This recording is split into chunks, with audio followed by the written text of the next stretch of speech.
Buenas tardes. Estamos, como todos los miércoles de San Antón, pero hoy de una manera especial, aquí con Andrés, el presidente de Salchidre, sobre todo. A mí me hace una ilusión muy especial hoy el poder contar con alguien que hace, yo creo que casi 20 años, allá en el año 94, nos habían dado el premio Príncipe de Asturias de la Concordia a las dos ONGs, Salchidre y a Mensajeros de la Paz. Y hoy, Andrés, de verdad te agradecemos que estés aquí, que nos narres y cuentes lo mucho y lo bien que se hace desde vuestra organización, que a veces los demás vamos siguiendo y copiando, sobre todo no solamente las denuncias, sino el trabajo también positivo que hacéis desde ahí, con lo cual os dejo con ellos, con Federico, con él, ¿no? Aquí estamos escuchando y agradeciendo una vez más. Hoy San Antón se viste de fiestas. Dentro de 4 días es la fiesta de San Antón, donde bendecimos a miles de animales. Podéis venir con animales a ser bendecidos. Un abrazo, de verdad, y seguimos. Seguimos. Muchas gracias, Padre. Vale, muchas gracias. Bueno, pues tal y como nos ha dicho el Padre, aquí estamos comenzando la temporada 2022. Os deseo a todos que nos liberemos pronto de la pandemia, que el año 2022 sea para todos nosotros lo mejor que pueda haber y que recuperemos la tranquilidad, la paz y que el mundo siga desarrollándose. La visita de hoy la hace un hombre con el que me unen muchas cosas. Primero, la montaña. El ser montañero es la mejor etiqueta que puede tener alguien. La montaña es algo que hace salir lo mejor de cada persona, y un montañero no podía hacer otra cosa que dedicar su vida a algo tan importante como es los niños. Andrés Conde es licenciado en Ciencias Económicas y en Empresariales. Comenzó trabajando para la industria privada, para una editorial dedicada a la educación, SM. Luego estuvo en UNICEF trabajando y por fin recaló en Save the Children.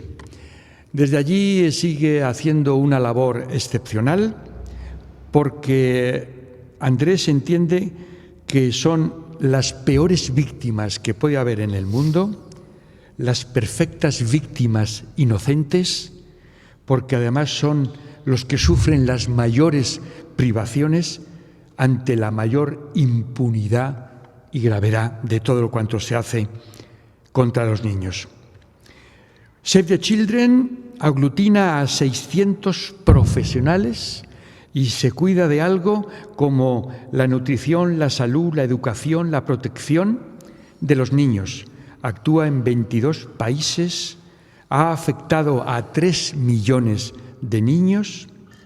Hay además una intervención que es un tema que me gusta muchísimo y que lo vamos a recalcar, que es la intervención social y la incidencia política, y el combatir la pobreza, la violencia contra los niños, la reducción de la brecha educativa y, por fin, tratar a los niños migrantes y refugiados.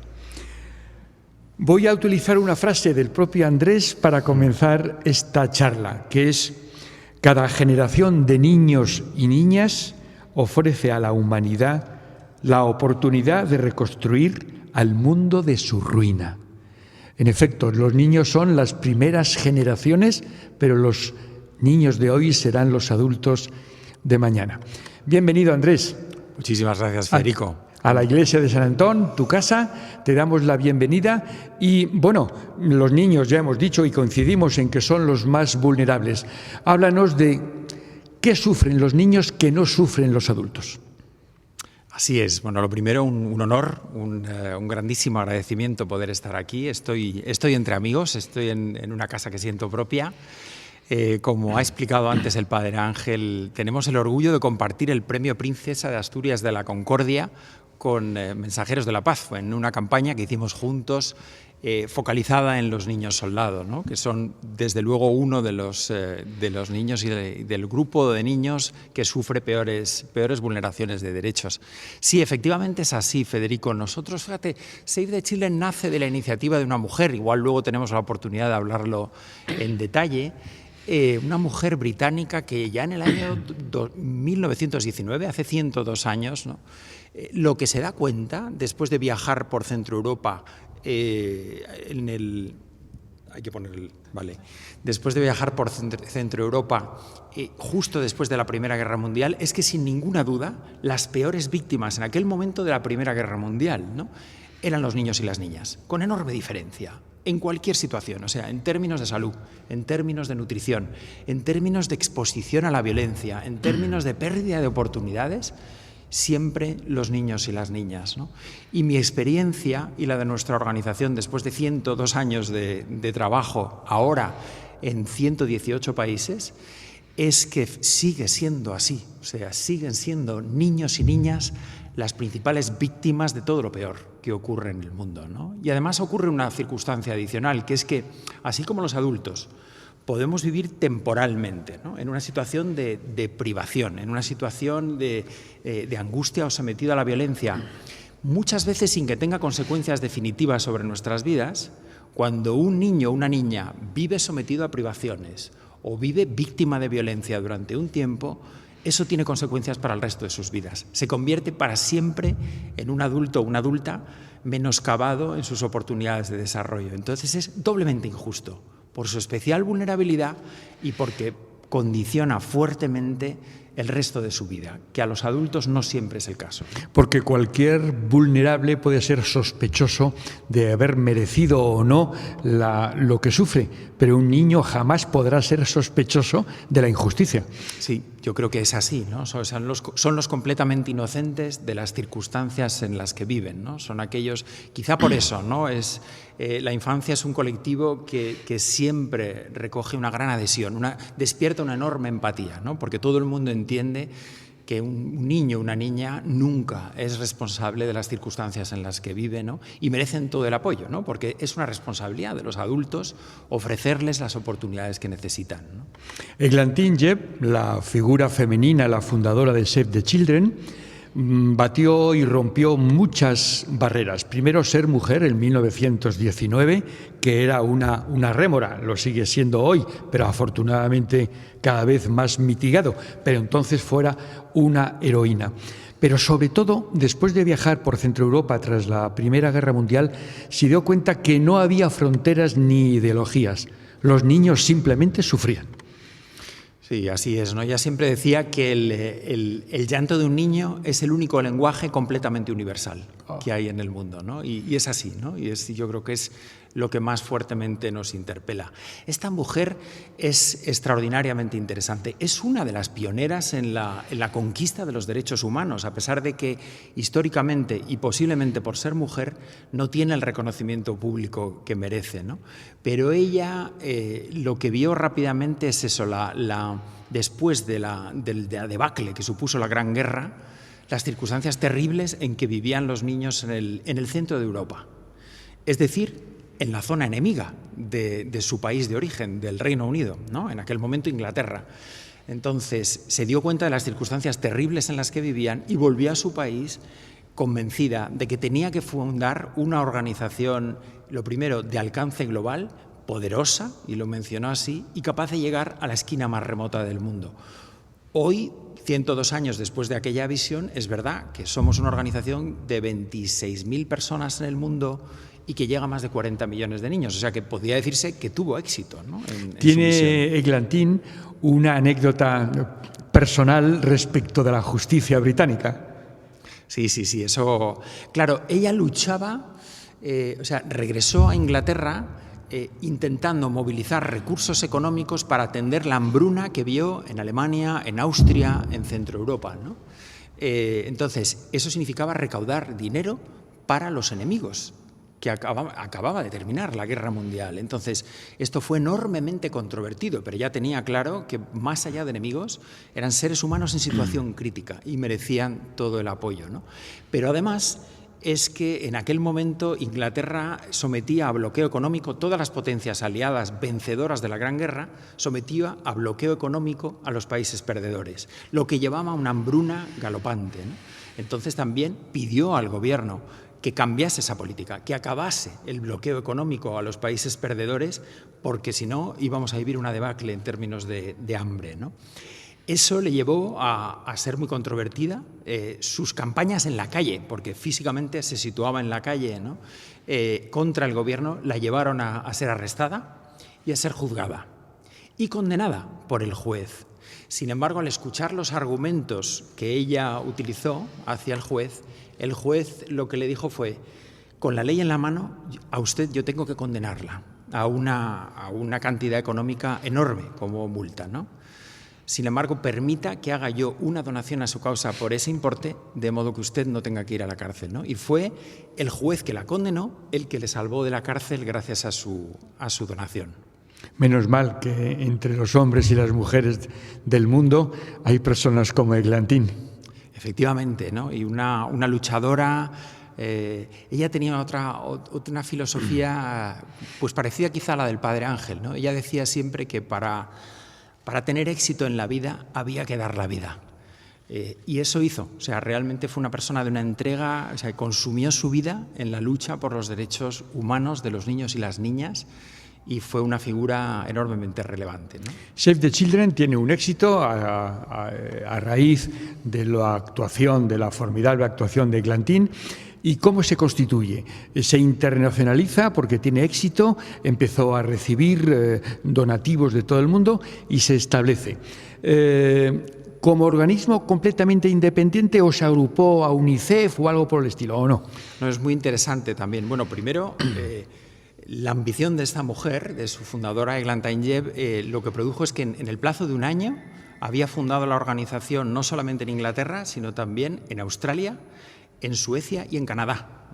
Estamos hablando de 1919, donde la globalización era una quimera, ¿no? Entonces, habla mucho de su intensidad, de su tesón para construir la organización que hoy somos, ¿no? Luego, muy interesante, realmente lo que consiguió dar un espaldarazo muy grande fue la ayuda del Papa, de Benedicto XV. Ella consiguió una audiencia al Papa y le convenció de que hicieran una acuestación todas las iglesias, no solamente las católicas, sino también las protestantes de Europa, para la infancia que vivía la hambruna en el centro de Europa, ¿no? Convenció al Papa. O sea, que fue una pionera de la globalización también. Exacto, sí. Y fue el apoyo del Papa. Hicieron una acuestación en todas las iglesias católicas, pero también en las protestantes de Europa, un día a favor de la infancia, para el fondo Save the Children, que en aquel momento se llamaba. Eso dotó a la organización de una cantidad enorme de recursos económicos que permitió su respuesta no solo a esta emergencia, sino a otras que hubo posteriormente. Así que sin la ayuda de la Iglesia no hubiera ocurrido. Recursos económicos y prestigio. Cuando llega la Segunda Guerra Mundial, supongo que, bueno, la marcha normal de cualquier institución se vendría abajo y supongo que se transformaría en ayuda directa a los frentes, en todo lo que se podía. Sí, la organización nació con vocación de acción humanitaria, es decir, de atención en emergencias, de proporcionar alimento, refugio, atención de salud en contextos de emergencia. Así que durante mucho tiempo cualquier hambruna, cualquier conflicto armado, cualquier situación catastrófica por un desastre natural, encontraba a profesionales de Save the Children dando respuesta, atendiendo a los niños, las niñas y a las familias. Y hoy por hoy sigue siendo así. La mitad de lo que hacemos es respuesta a emergencias, ¿no? La última vez, el último año, han sido 150 respuestas humanitarias en 65 países distintos, ¿no? O sea, la organización mantiene ese corazón o esa vocación inicial de estar en las emergencias, ser de los primeros que llegamos y ser de los últimos que nos retiramos en situaciones de crisis. Para retomar la historia, acaba la Guerra Mundial, la Segunda, en el año 45, se crea la ONU y, por tanto, la ONU también apoya a todas las ONG que se crean a partir de entonces, todas en la misma vocación.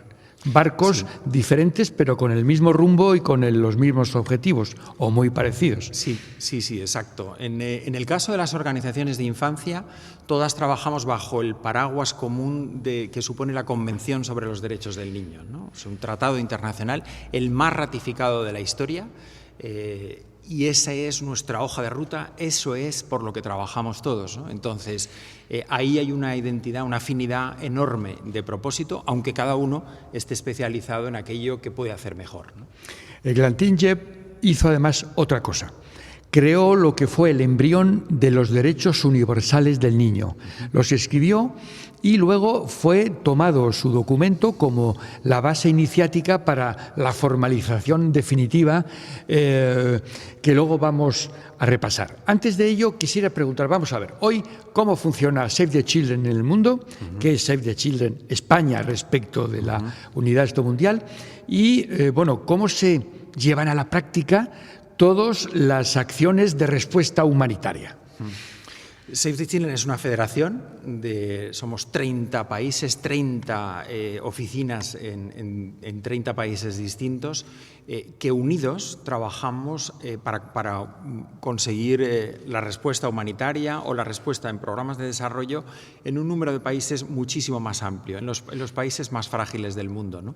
Para eso nos coordinamos, yo pertenezco al Comité de Dirección Internacional de la organización. Sois 10 los miembros, los que... 30. 30, somos uno por país. 30 miembros distintos. El comité de dirección somos 10. 10. Pero el número de países que forman la federación son 30, ¿no? Y luego trabajamos en muchos más, sobre todo en los países más frágiles, porque elegimos siempre trabajar por los niños y las niñas y con los niños y las niñas que están en situación más vulnerable, ¿no? Y por tanto en los contextos más frágiles. Vamos a empezar con los... para terminar la organización. ¿Cuántos empleados tiene Save the Children España? Ya te has referido al número global mundial. En España, este año vamos a ser 600. 600. Sí. Porque desarrollamos programas aquí en España, ¿no? Entonces, de esos 600 profesionales, 480 son educadores sociales, trabajadores sociales, psicólogos, trabajadores, nosotros llamamos de intervención social. Están trabajando directamente con las familias, con los niños y las niñas que están en situación de pobreza severa, que sufren violencia, o niños y niñas que han llegado solos a nuestro país en su proyecto migratorio, ¿no? Entonces, ese, digamos, es nuestro trabajo sobre el terreno en España. Y luego tenemos pues, un equipo de oficina que está en torno a las 100 personas. ¿Cómo se produce la respuesta? Es decir, ¿cómo llega la noticia de la emergencia humanitaria? ¿Quién se dirige a vosotros? ¿Vosotros cómo organizáis la ayuda? Y sobre todo, algo que me parece que es fundamental, vosotros podéis articular unos medios de actuación, pero si no estáis sincronizados con los países de destino, vuestra ayuda se quedaría en nada. Sí, nosotros, al tener presencia permanente en 118 países, muchas veces nosotros mismos estamos viendo la evolución de la situación. O sea, nuestros equipos en el país están monitoreando la situación en lugares como Siria, Afganistán, Myanmar. Ahora mismo es que tenemos equipos allí, entonces están viviendo la situación y están constantemente reportando la evolución que prevén, ¿no? Y analizando el deterioro, ¿no? Entonces, sí que tenemos una unidad central que coordina la respuesta de emergencia de todos los países, ¿no? Cuando se producen estas situaciones, sí que otros países proporcionamos recursos humanos, técnicos y económicos que el país donde está teniendo lugar la emergencia puede necesitar, ¿no? Se produce como que toda la organización global se vuelca en la respuesta humanitaria a una situación de crisis, ¿no? Porque me imagino además que en los países donde tenéis presencia permanente sirven también de vigilancia para los países vecinos en los que no tenéis sede permanente. Sí. Normalmente, ojo, si nosotros no somos especialistas en el lugar, no tenemos una entrada, no tenemos, digamos, una licencia para operar en el país, no es un país donde nosotros vayamos a intervenir. Eso normalmente, salvo que no haya otra organización que lo pueda cubrir, ¿no? Sino que trabajamos más bien, como es un número de países grande, pues especializados en los países donde tenemos una presencia ya muy dilatada, ¿no? Porque lamentablemente no todos los países colaboran en cuerpo y alma, sino que hay reticencias y, sobre todo, miedo y sospecha de las ONG que quieren operar en los países. Afganistán es el caso que han salido casi todas las ONG, pero Save the Children permanece allí. Nosotros trabajamos en Afganistán. ¿Cómo no vamos a trabajar en Afganistán, Federico? Afganistán es probablemente el peor lugar del mundo para ser niña, desde luego, niño probablemente. O sea, la situación de hambruna, de amenaza a los derechos humanos más básicos, de imposibilidad de acceder al derecho básico a la educación es tan grave. Y nosotros hemos adaptado nuestras operaciones en la medida de lo posible para poder continuar en Afganistán. Pero Afganistán nos necesita a nosotros y a todos, pero dramáticamente, ¿no? Entonces, lo que hemos hecho ha sido negociar con las autoridades talibanes de cada uno de los estados, porque es un estado muy descentralizado, la posibilidad de operar, las condiciones en que exigen que nosotros trabajemos, con una línea roja fortísima, que es: si impiden el trabajo de las mujeres, nosotros no podemos continuar. Básicamente, bueno, primero por respeto a los derechos humanos y luego porque en un país como Afganistán, si las mujeres no pueden trabajar, no puedes acceder a las niñas, porque los hombres no tienen acceso, ¿no? Por razones culturales y religiosas. Entonces, para nosotras es una línea roja fundamental. Pero Afganistán es un territorio de absoluta prioridad, como lo es también Myanmar, en una situación muy grave en este momento, Yemen o Siria. La tarea no es ni mucho menos fácil, eso es obvio, pero se complica aún más porque la atención al niño tiene una cantidad de ramificaciones. No es cuestión de dar una ayuda puntual a un niño, sino que el contexto en el que se mueve el niño, y digo padres, familia, escuelas, estructura sanitaria, si eso no es correcto, el niño podrá ser ayudado a cortísimo plazo, pero no tendrá nunca un futuro. Es así, ¿no? Nuestro trabajo no puede ser exclusivamente con la infancia, tiene que ser, es fundamental el trabajo con la familia, cada vez es más importante y cada vez dedicamos más esfuerzo al trabajar con las madres y con los padres, ¿no? Y por supuesto en coordinación con los otros actores, ¿no? Los actores de educación, el profesorado y también los actores del ámbito sanitario, que son, digamos, todo el cinturón de protección y de desarrollo que tiene el niño, ¿no? Tras la Segunda Guerra Mundial, Europa quedó hecha fosfatina, pero el Plan Marshall, que fue un negocio para muchos, pero en definitiva fue una ayuda decisiva para Europa, y se reconstruyó. ¿Por qué no hay un plan Marshall para acabar con el hambre?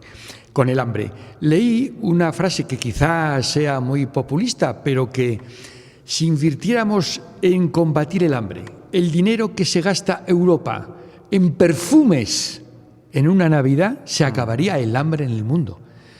Quizás sea muy ingenua y muy populista, pero no deja de tener un pozo de verdad. ¿Por qué no se ha establecido un plan Marshall de ayuda? Sí, es verdad. O sea, acabar con el hambre es posible. O sea, el hambre no es una realidad imposible de combatir, ¿no? No es una plaga, no es algo que no podamos. No. Es fruto de una serie de decisiones y de una serie de circunstancias, ¿no? Que tienen un origen político y que tienen un origen social también, claramente, ¿no? Entonces, es una cuestión de propósito, de verdad.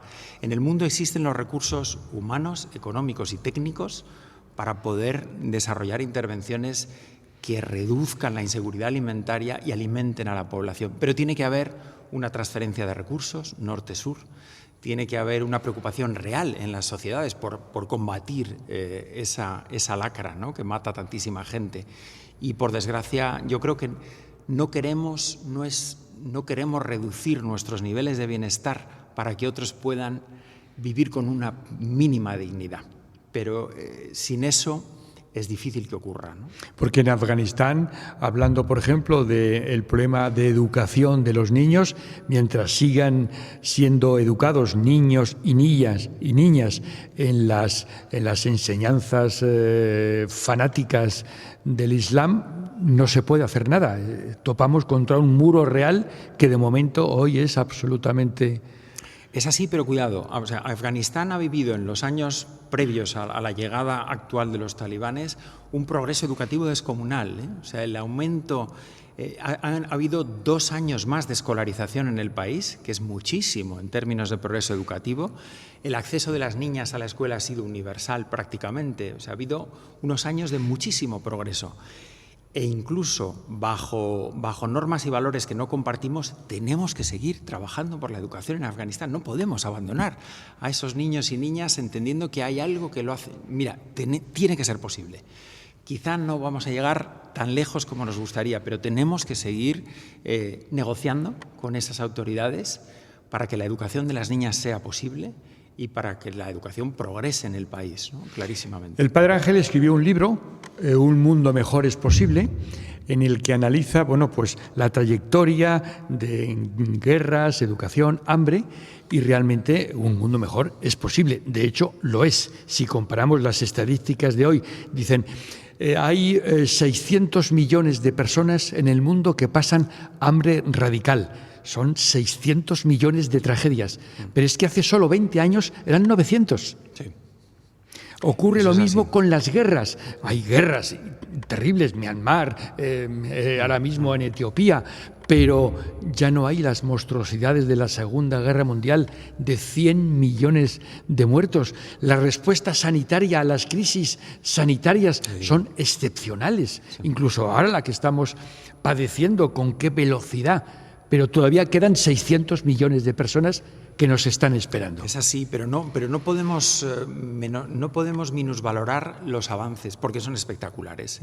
Cuando yo empecé a trabajar en infancia, como causa, ¿no? en mejorar las condiciones de la infancia, decíamos que cada año morían 12 millones de niños y niñas por causas prevenibles, por falta de vacunas, por falta de agua potable, por falta de la nutrición mínima que necesitaban. 12 millones cada año. Ahora son 6. Se ha reducido a la mitad en un plazo de 20 años. Poquísimo. O sea, en otros 20 años, con la voluntad adecuada, erradicaríamos del mundo la mortalidad infantil por causas que se pueden prevenir. Esto es posible. En educación, lo mismo. Los niveles de educación en el mundo han subido enormemente. El acceso a la educación se ha universalizado en una buena parte del mundo. ¿Queda mucho por hacer? Sí, pero ojo, en los últimos 100 años el panorama ha mejorado espectacularmente. O sea, hablamos mucho desde las ONGs de todo lo que queda pendiente, pero tenemos que recordarnos que el progreso ha sido espectacular, espectacular. En reducción de la pobreza, en aumento de educación, en intervenciones de salud y nutrición que han cambiado la vida a muchísima gente, ¿no? Eso es una realidad. Antes me he referido a, no me viene ahora la palabra, voy a utilizar otra, injerencia política. Las ONG estáis en la obligación, lo entrecomillo, pero también lo enfatizo, sobre tenéis la obligación de pinchar a los gobiernos para que actúen.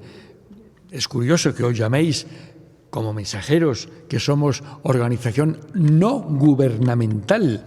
¿Por qué? Porque entendemos que solo nosotros funcionamos y los gobiernos no. Es que es triste, pero es así. O no deberían funcionar, no funcionan como deberían hacerlo. En ese sentido, Save the Children, ¿qué hace respecto del gobierno y qué respuestas obtiene del gobierno? Me refiero en España.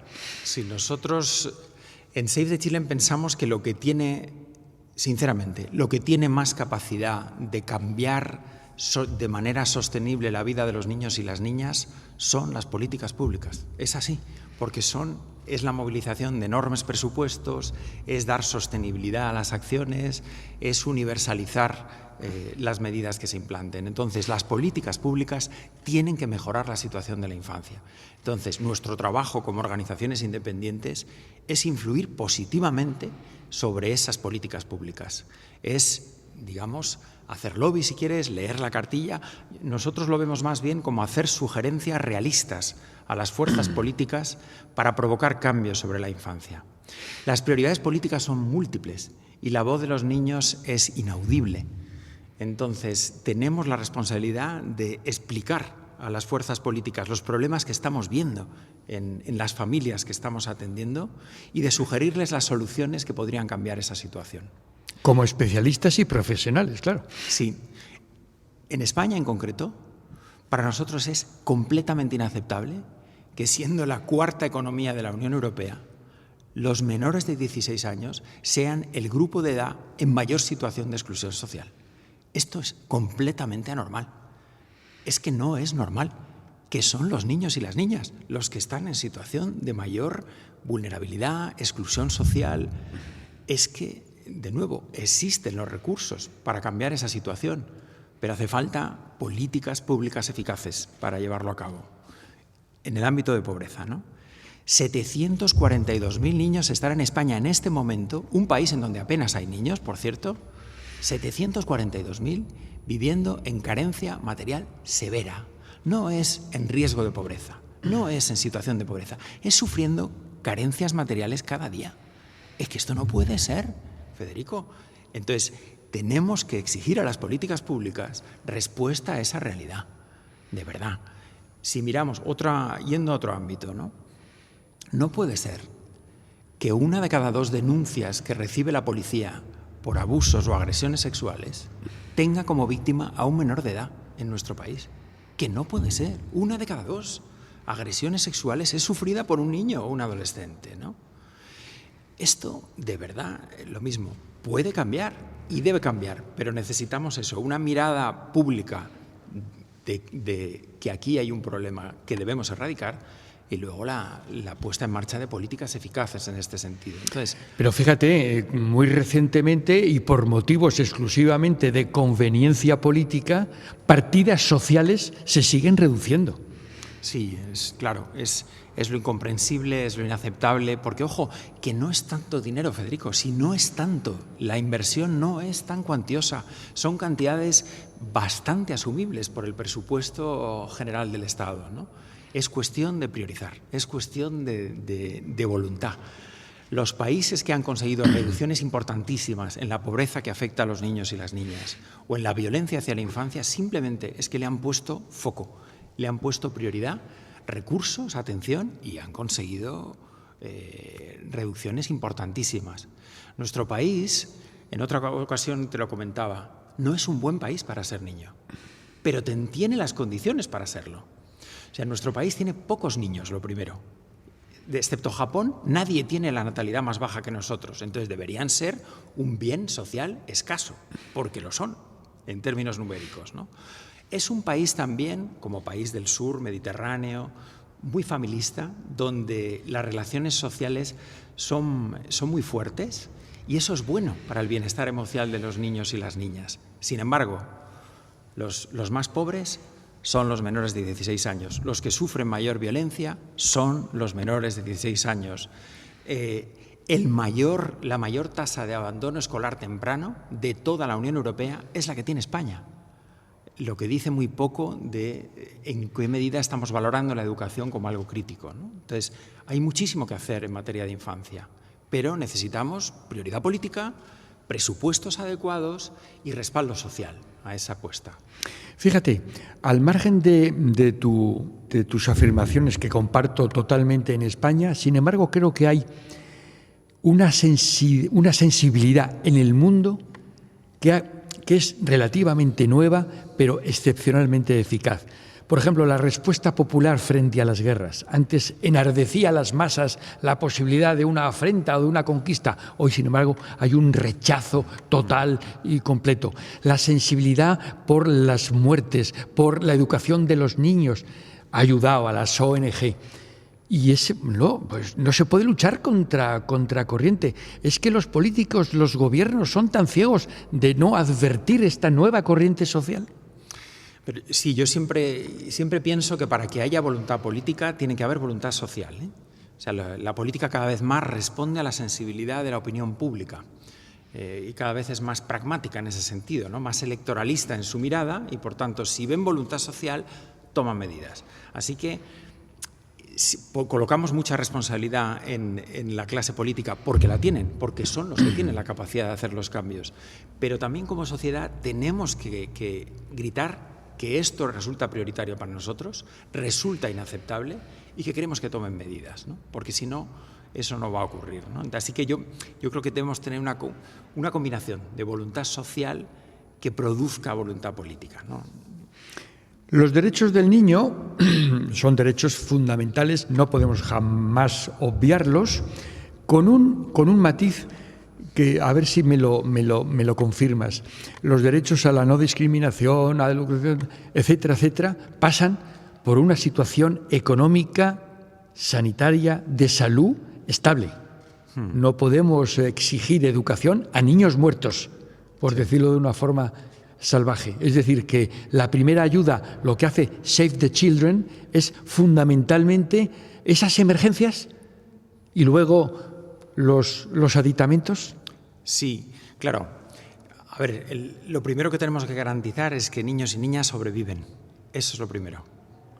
Nosotros siempre hablamos de sobrevivir, aprender y estar protegidos. Esas son las tres cosas que tenemos que mirar cuando miramos a la infancia. Entonces, lo primero es asegurar que tienen la nutrición y las intervenciones de salud que necesitan. Y no, por desgracia, no siempre ocurre y por eso tenemos tanta mortalidad infantil, ¿no? Por causas evitables. Después es necesario que aprendan, porque ese es el camino a la promoción social, ese es el camino a la apertura a oportunidades. Educar es dar oportunidades. Entonces, la educación es tan importante. O sea, superado el umbral mínimo de la supervivencia, aprender. Educación de calidad y para todos y todas. Ese es el siguiente gran objetivo. Y luego que vivan protegidos de la violencia, que para los adultos esto no es tan importante, pero cuando preguntas a los chavales en cualquier contexto geográfico, en cualquier momento, ¿qué es lo más importante para ti? Siempre hablan de dos cosas, en cualquier sitio, de verdad. Lo primero, que no me agredan, no ser objeto de violencia, eso para un niño es terrorífico, violencia entre pares, violencia de adultos. Y lo segundo, que me dejen opinar, que escuchen mi voz. Eso también lo olvidamos mucho. Los niños son todos los seres humanos, necesitamos ser escuchados. Los adultos nos parece que somos capaces de interpretar lo que los niños quieren y necesitan y no les escuchamos. Ese seguramente es el derecho que más vulneramos en nuestra infancia. No escuchar, no darles participación en aquello que les compete, ¿no? Su educación, su salud, su manera de organizar el ocio. Es importante que les escuchemos. El autor israelí Harari, autor de libros de divulgación excepcionalmente de éxito, afirmaba frente a las corrientes migratorias de hoy que realmente Europa va a mantener con acuerdos de políticos la avalancha de 50 millones de africanos que en los próximos 20 años van a venir. Yo añado no solamente 20 millones de africanos, 20 millones de africanos hambrientos y desesperados. Ha llegado el momento de hacer algo, o bien acogerlos, o bien invertir en los países de origen, pero algo hay que hacer. Y los niños migrantes, y los niños que ahora mismo están en campamentos de refugiados, pasando frío. En fin, es algo que no nos damos cuenta. No, los niños que pasan frío no están en la 2, en un documental frío y lejano.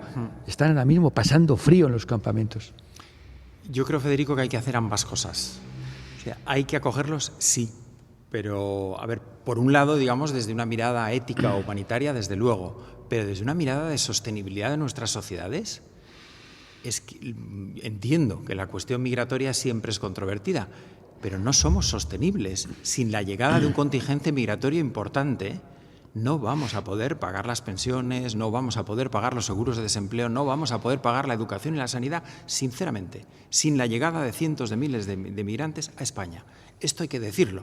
Y hay que empezar a decirlo con toda la... Pero sí es que es una cuestión demográfica. Entonces, en el corto medio plazo, una acogida de un número de personas en esta situación es inevitable simplemente si queremos ser sostenibles. Aparte que éticamente probablemente es lo responsable, sin duda. Pero lo segundo es lo más importante, ¿no? Hay que invertir en generar oportunidades en sus países de origen, porque ninguna de estas personas migra por gusto. Ninguna.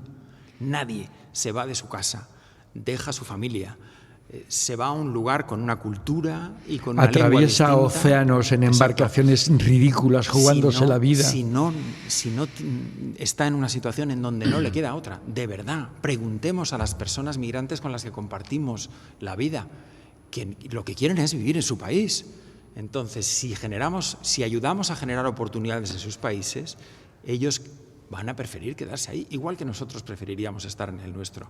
Pero en el corto plazo, me parece que es que la acogida de un contingente relevante es completamente imprescindible para nuestra propia sostenibilidad. Vamos a empezar a repasar los derechos de los niños. Tecleando en Wikipedia derechos universales de los niños, salen y lo que no hago ningún descubrimiento, pero analizándolos poco a poco y algunos, el primero que señala Wikipedia es el derecho a la no discriminación. Parecía, bueno, puede parecer a priori poco, no ser el prioritario, pero sin embargo está ahí, no ser discriminado ni por el color de la piel, ni por el sexo, ni por la religión, ni por los orígenes, ni por la raza.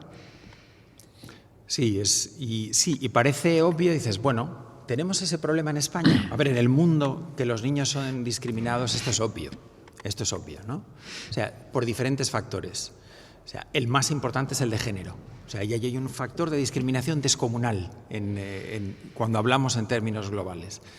Y, por supuesto, por otras razones también, por el origen étnico, la pertenencia a minorías, la orientación sexual o la discapacidad. Estos son los factores de discriminación más habituales en el mundo, pero el de género es el más generalizado. En nuestro país uno podría pensar, ¿son discriminados los niños en España? Parece que no, ¿no? Pues sí. Nosotros trabajamos con miles de niños en nuestros programas en España, ¿no? Cuando les preguntas cuál es uno de tus principales problemas o qué te gustaría que cambiase, el racismo es una de las cosas que aparece con más frecuencia, porque muchos son niños que tienen, aunque han nacido en España, sus familiares son de origen extranjero, tienen la piel de un color diferente y resulta que son discriminados en sus contextos de convivencia. Luego tenemos este problema, aunque nos parece que no, y para la infancia es un factor de discriminación, ¿no? Por orientación sexual hay discriminaciones también importantes en nuestro país, de género sin duda permanecen, por discapacidad sigue siendo una situación que hay que defender. O sea, pero yo diría, fíjate, la discriminación más grande que existe, la más generalizada en nuestro país, tiene que ver con el origen socioeconómico. Un niño o una niña que nace en una familia en situación de pobreza no tiene acceso a muchísimas cosas que nuestros hijos e hijas sí que tienen. O sea, no va a tener refuerzo escolar si tiene problemas de aprendizaje. No va a poder acudir a un psicólogo si tiene problemas de salud mental o emocional porque no tiene recursos. No va a poder hacer actividades extraescolares de ningún tipo, de ejercicio físico, además, porque su familia no tiene recursos para ello. Ni siquiera se puede alimentar, como los niños de clase media, porque su familia no puede proporcionarle la nutrición que la Organización Mundial de la Salud recomienda como apropiada, ¿no? Entonces, nacer en situación de pobreza es cargar con una mochila llena de piedras que ese niño o esa niña no se va a quitar en toda su vida. Entonces, el principal factor de discriminación en nuestro país es la pobreza. El segundo derecho me parece esencial. Se produce en España, en todo el mundo, una lucha titánica para equiparar los derechos y las potencialidades de hombres y mujeres, con un objetivo de igualdad absoluta. Sin embargo, no rige este principio para el segundo de los derechos infantiles, que es el derecho al interés superior del niño. No estamos hablando de igualdad de hombres y mujeres, estamos hablando que en un marco jurídico y social el interés que tiene que privar por encima de todos es el del niño. Así es, ¿no? A ver, en términos de principio, está incluido en nuestro ordenamiento jurídico y está aceptado como algo que tiene que ser, ¿no? En cualquier situación donde hay un niño implicado, en cualquier situación problemática o conflictiva, es el interés del niño el que tiene que primar sobre cualquier otra cosa. Ese es el principio básico que afecta a nuestro ordenamiento jurídico. Pero nos encontramos con anomalías, ¿no? Me voy a referir a algo que fue muy mediático, ¿no? En este mes de agosto, la repatriación forzosa de adolescentes que habían llegado a Ceuta de una manera, en una llegada muy numerosa, ¿no? ¿Era el interés superior de esos menores devolverlos forzosamente a su país? Entiendo que esto es controvertido, otra vez, ¿no? Pero desde una mirada jurídica hay que evaluar cuál es la situación de cada uno de esos niños de una manera individualizada y determinar cuál es su interés superior. El gobierno de España no decidió hacer eso, sino decidió una repatriación forzosa. Ahí primó otro interés que desde luego no era el de los menores, ¿no? Entonces, bueno, existiendo ese principio en términos teóricos, su puesta en práctica a veces presenta desafíos muy importantes y contradicciones grandes. Era la referencia a los intereses políticos que priman sobre los de bondad, solidaridad, etcétera, etcétera. Y justicia, Federico. Y justicia, ese derecho en efecto. Es de los niños. Eso es. No los miremos desde una mirada de... Pero justicia, además, entonces en hay el que término, cumplirlo. en su acepción jurídica y en su acepción universal. Exacto. Y empezando por la universal. Los dos siguientes derechos quizá van concatenados. Uno es la educación y otro es la opinión. Lo has hablado antes, que una de las cosas que querían por encima de todos los niños, ser protegidos, saberse seguros y poder ofrecer su opinión. Eso me parece excepcional. Fundamentalmente en niños que no tienen opción a hablar y que solo la educación les va a dar las herramientas para hacerlo. La educación es nuestro tesoro, es el espacio de oportunidad para los niños. Es sobre todo para los que nacen en circunstancias más complicadas, es la única posibilidad que tienen de no repetir la vida de sus padres, así de claro, ¿no? Entonces es algo que nunca valoramos suficientemente y que tenemos que cuidar. Fíjate, a nosotros nos llamó la atención que, entiendo que en la pandemia hemos hecho todo lo que se nos ha ocurrido, ¿no? Y ha sido muy difícil reaccionar ante algo como esto. Pero la primera medida que se tomó fue cerrar las escuelas. La primera. Lo primero que se hace es cerrar las escuelas. Eso tiene un impacto descomunal en la vida de los niños, ¿no? Y es algo que hay que mirar como la última, la línea roja, que si hay que cruzarla se cruce, pero que hay que cuidar especialmente, ¿no? Porque mi experiencia también, la de Save the Children, después de 102 años, es que en una situación de crisis, lo primero que te piden los niños y las niñas, y ha pasado también en esta pandemia, es que abran las escuelas. ¿Qué necesitas? Antes que comer, antes que refugio, que abra mi escuela, porque para ellos es el lugar de protección, el lugar de socialización primaria, es el lugar donde aseguramos una nutrición mínima a esos niños y es un espacio de aprendizaje. Entonces es el gran lugar de desarrollo para los niños, junto con la familia, es la escuela, es así. El siguiente derecho hace alusión a una vivienda digna. Es obvio, los adultos y los niños tenemos el derecho a una vivienda digna, pero este derecho lo quiero reconducir a algo que es fundamental. ¿Los niños en casa reciben una adecuada educación? Muy bien intencionados, los padres quieren por encima de todo a los niños, pero ¿se les educa correctamente? Pues depende, ¿no? Los padres, las madres, pues hacemos lo que podemos, ¿no? Yo creo, ¿no? Pero es verdad que, bueno, depende mucho del contexto familiar en el que un niño o una niña ha tenido la suerte o la desgracia de nacer, pues va a haber condicionado fortísimamente su desarrollo, ¿no? Es así, ¿no? Entonces, de España, fíjate, los países nórdicos, que son modélicos en lo que tiene que ver con la mirada que tienen sobre la infancia, entienden que los niños y las niñas son un bien social común que debemos proteger todos y todas. Por tanto, una responsabilidad colectiva. España, como sociedad quizá mediterránea y con determinadas características culturales, entiende mucho al niño y la niña como propiedad familiar. Y eso es un problema. Es como, pues mira, si depende de la familia el resultado o un poco el recorrido vital que vas a tener. Yo creo que eso tenemos que revisarlo, ¿no? Tenemos que entender la infancia como algo mucho más colectivamente, una responsabilidad colectiva, algo que tenemos que cuidar todos y no ceder tanta responsabilidad o exclusivamente a las familias, ¿no? Lo hago extensivo al profesorado, a todos los que integran el sistema educativo de los países. No hay que enseñar, no adoctrinar, etcétera, etcétera. Y hoy generalmente se adoctrina, empezando por la separación radical, para mí brutal, entre la educación pública y la privada, en la que ya desde entonces, desde la más tierna infancia, se reciben doctrinas en un sentido o en otro. Sí, en educación, A ver, nosotros siempre rompemos una lanza por el labor de los profesores, ¿no? Y es verdad que en esta pandemia lo hemos vuelto a ver, ¿no? O sea, ha sido uno de los colectivos, junto con los sanitarios, que han dado un ejemplo de civismo y de eficacia también en la gestión de su papel espectacular. Así ha sido, ¿no? Y hemos vivido muchas dificultades educativas, pero el proceso educativo ha continuado, ¿no?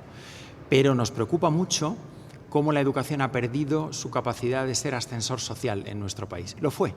Somos nosotros, seguramente, herederos de una educación que fue capaz de generar promoción social. Eso ya no ocurre. Entonces, la mirada en la educación tiene que mirar más hacia los que nacen en situación de pobreza para conseguir ser un elemento de compensación de las desventajas que tienen por su origen. Pero para eso tenemos que invertir más, tenemos que desarrollar políticas educativas que potencien la equidad en la educación y que miren a los que nacen en desventaja. Con un matiz, si los intereses del niño son los prioritarios, deben serlo aún más los derechos de los niños vulnerables. Así es. Pues en educación hay mucho que hacer, en mirar qué hacemos con la educación de los más vulnerables. ¿Cómo conseguimos ser agente de promoción social? ¿Cómo conseguimos compensar desventajas que, por desgracia, tienen esa mochila cargada de piedras con la que nacen y llegan al colegio con ella, ¿eh? Entonces, ¿cómo podemos conseguir que la escuela compense esa situación que arrastran por la familia en la que han nacido, ¿no? Llevamos casi una hora y, lamentablemente, hemos de cortar.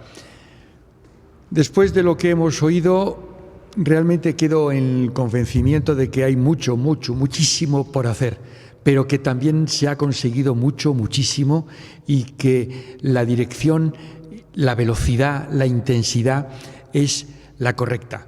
Desde luego, también quedo en el convencimiento de que con personas como Eglantín Jeb o como Andrés Conde, un mundo entero es mejor. No puede ser de otra forma. Ya lo he dicho alguna que otra vez.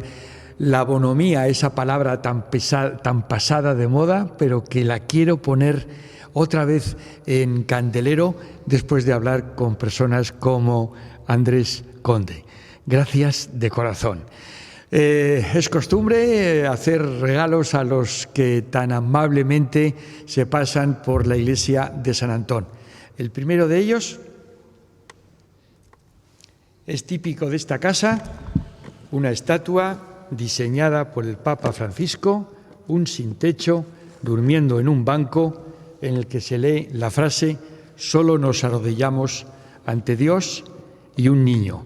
Parece que dárselo a Andrés Conde tiene una doble significación, ¿verdad? Sin duda, no, lo agradezco muchísimo. Me parece una belleza la escultura y me parece una frase que yo compartiría absolutamente, desde luego, ¿no? El segundo es un regalo sobre al año de la Filomena, un reportaje fotográfico del Madrid blanco, no en el sentido de fútbol, sino simplemente blanco por la nieve. Bueno, pues hasta aquí otra jornada de los encuentros de San Antón. Os agradecemos vuestro interés. Empezamos el 2022 y lo hacemos con más ilusión que nunca. Y desde luego, si empezamos el año con tipos como Andrés Conde, que no puede ser el año malo. Muchísimas gracias. A vosotros. Y decirte que esta casa es tu casa y que lo va a seguir siendo. Así la siento. Muchísimas gracias. Muy buenos días, muy buenas tardes, muy buenas noches. Depende del lugar donde os encontréis y donde nos veis y escucháis. Muchísimas gracias por vuestra atención y hasta la próxima semana.